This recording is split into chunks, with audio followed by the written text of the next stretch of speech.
Welcome to News West 9's West Texas View with Johnny Lou Avery. Welcome to the West Texas View, and I am so pleased that we're going to be talking today about Hillcrest School. As an educator myself, I am always looking for outstanding schools and ways to meet the needs of all students. And today we're going to be talking about Hillcrest, which is a school that was established 22 years ago for the sole purpose of meeting the special needs of those with learning differences. More often, these students are very, very bright, but because they learn differently from most of the students, they are sometimes pushed aside or on the fringe of the learning activities that are molded to fit those students that learn in a traditional way. And so we have as our guest today Wenda Christopher, who is the Dean of Students at Hillcrest, and she has a great educational credentials that she brought to Hillcrest. And Wenda, thank you so much for coming. And before we start, I want you to tell a little bit about yourself and end up by telling us how you got to Hillcrest. Thank you, Johnny. It's so great to be here.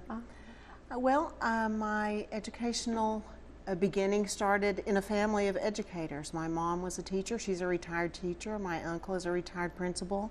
My brother's a coach. So education was always very important to us. And I graduated from Texas Tech University with a bachelor's in teaching, and I went back to my master's in mid-management and educational leadership. And since then I've been teaching in Texas public schools.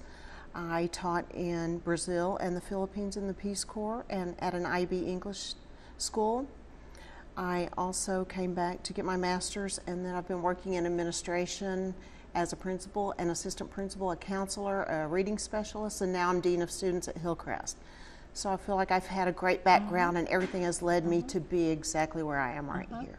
And one of the things that you found is that you had a real heart for the students who had learning differences. That's correct. I've worked mostly in schools with students with learning differences, low socioeconomic status, or just had social problems or something like that, that, like you said, didn't fit the traditional learning curve and mold. And so, you know, they deserve what every other student deserves as far as teaching. And I always hasten to say that there is not one socioeconomic group that these students fit in, because they are totally across the board. That is true. And the second thing is that usually these students are very bright. And it is frustrating for them to have all of this ability in their head, but just learn how to use it differently than other students. And I'm probably not saying that well, but oh yeah, that was perfect. I wanted you to give a little bit of history of the school. Okay. Well, we started in 1993 with 18 students, and we've been at 3 different buildings. So right now we're on Avenue A, and it's a beautiful facility that meets all of our needs. Right now we'll start with our 69th student tomorrow. We have a new student starting. We are always having new students come in and look around, and we have an open door policy. We're never stopping enrollment. We have students starting almost every day or visiting the classrooms, and we're really excited to be growing so quickly. We don't really have a cap on enrollment. We'll just hire more teachers and create more spaces for these students. But the bottom line is that whatever you do, you're keeping it in so that it's a very intimate learning situation. No class is ever very big. That's true. We keep our classes at 10 students maximum.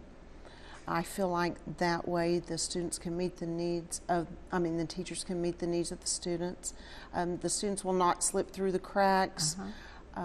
Every student is just treated equally, and they're brought to their highest learning potential The teachers will work with them more one-on-one or in small groups. They may start the class out together with a lesson, and then they can work with the students individually or pull out a small group, and we can have an aide or another teacher working with that group, and then another teacher working with the majority of the class. So that the class is never disrupted, but the students flow into the learning situation that best fits them with a teacher that's equipped and has the equipment needed to service that teacher.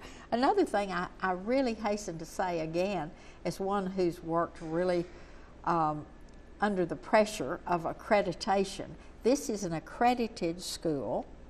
Yes, we are accredited by SACS. The credits can transfer back into the public schools if the parents feel like that's what they want to do with the students.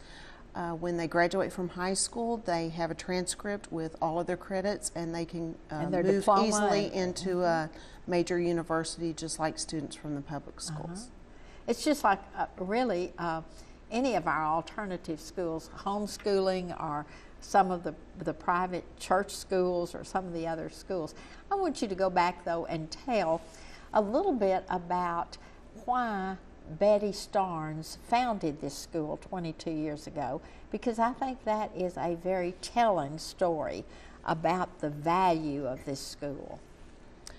Well, from what I understand, Betty and her mom both worked with students in special needs situations and special education, and Betty just developed this huge heart for the students who needed something extra or a little extra attention. And she likes to tell the story that little did she know that after having a couple of her own children, that her third child would need a school like Hillcrest. And he actually graduated from Hillcrest, and he's now working in New York City. He's working for Ralph Lauren. He's doing a lot of photography. He's traveling all over the world. So he overcame his learning differences, and I think it's a credit to Hillcrest. And I've known students who are in the public schools who have gone to Hillcrest personally, and they've just blossomed. They have immediate friends, they have immediate support, they have a nurturing environment, they have teachers who love them, they have master teachers who can help them and help them thrive, and they just grow up to be, you know, perfect students and citizens, and that's our job, is to get them out of the schools and to thrive when they graduate from high school. So that's okay. We're going to have to take a break right now. This is so interesting to me, and I hope it is to you. We'll be back in just a minute and continue this story. Stay tuned. West Texas View will be right back.